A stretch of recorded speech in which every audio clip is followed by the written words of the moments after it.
On va continuer à parler cinéma avec Olivier Benkemoun. On va rester dans les nains connus.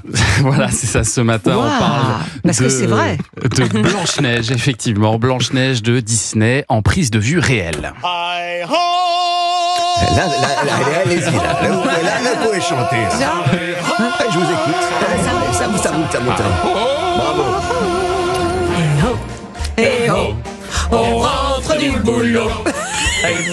Et alors écoutez, s'il y a au moins un truc qui change pas, c'est cette chanson. Le reste, je vais vous dire le fond de ma pensée. Elle voit des nains partout, film de 82 dans lequel vous jouiez, aurait dû être la seule et unique version en live action, comme on dit à Hollywood, de Blanche-Neige. Parce que cette version 2025, à force de vouloir bien cocher toutes les cases néo-féministes, multiculturalistes, bien pensantes, bien comme il faut, etc., devient un gloubi-boulga. Quand j'étais petite, ma mère m'a appris à siffler.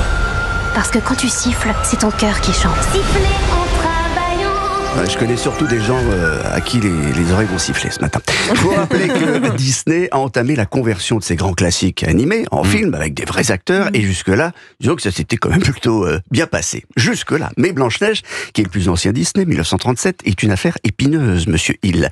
Et il n'y a que des coups à prendre. Et des coups, ils se sont parfois donnés eux-mêmes ces coups. Pour jouer Blanche-Neige, ils ont choisi une petite actrice d'origine colombienne, formidable, qui sait chanter, elle s'appelle Renée Zegler. Plutôt que de dire « c'est merveilleux », elle a commencé par dire sur les réseaux « hors de question que je me blanchisse la peau ». Sous-entendu, on me l'aurait demandé pour être encore plus blanche que Blanche-Neige. Donc, au premier uppercut encaissé par la souris à 4 doigts. Et je trouve que ça commençait assez fort. Vous m'indiquez la bonne direction ? La bonne direction, c'est pas ce qu'ont imaginé les scénaristes à propos de Charmant, le prince. Faut dire que c'était piégeux, le prince charmant. L'archétype, le mâle hétéronormé que les jeunes filles ne veulent plus attendre. Et en plus, c'est un prédateur sexuel qui embrasse sans consentement. T'es scénariste, t'as toutes les néo-femmes qui te disent attention, méfie-toi, va te sortir de cette gadoue. Le plus simple, enlever le prince charmant. Ah, carrément? Ouais, pas il n'y a, a plus de prince charmant. Il n'y a pas le prince? Non, trop galère. Oh non. À la place, une sorte de voleur au grand cœur, un peu fadasse, qui gagnera son baiser avant l'histoire de la sorcière et de la pomme. Comme ça, on peut plus dire qu'il n'y a pas de consentement, donc c'est malin, non? Malin, mais bien pourri.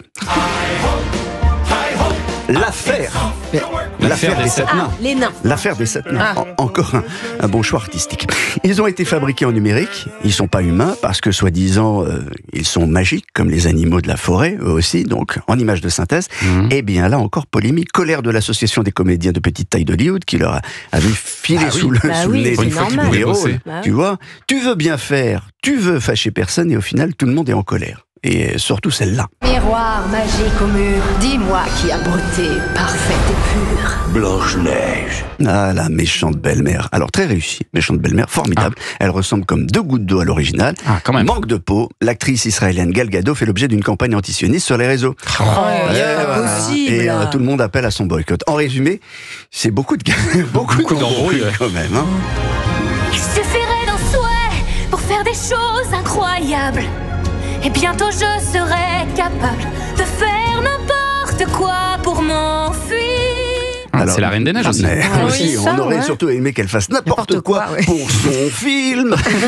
Je vous passe la promo en catimini, les projections pour la presse dernière minute, etc. L'avant-première qui n'a pas eu lieu à Hollywood, enfin qui a à peine eu lieu, aucune question possible de poser aux acteurs, etc. Ça marche ou pas? Et Blanche-Neige a quand même pris la tête du box-office US. Je suis très honnête, j'ai regardé, mais c'est quand même un tout petit démarrage pour un budget aussi colossal. 270 millions de dollars, 250 millions d'euros. Donc, à mon avis, ça va être quand même un peu la catastrophe. J'ose pas vous demander une note, Olivier Benkemoun, sur 5. N'osez pas. Je pense que c'est on est proche du zéro pointé. Aïe, il est terrible, mais il est juste. Dans un instant, on va jouer avec un auditeur.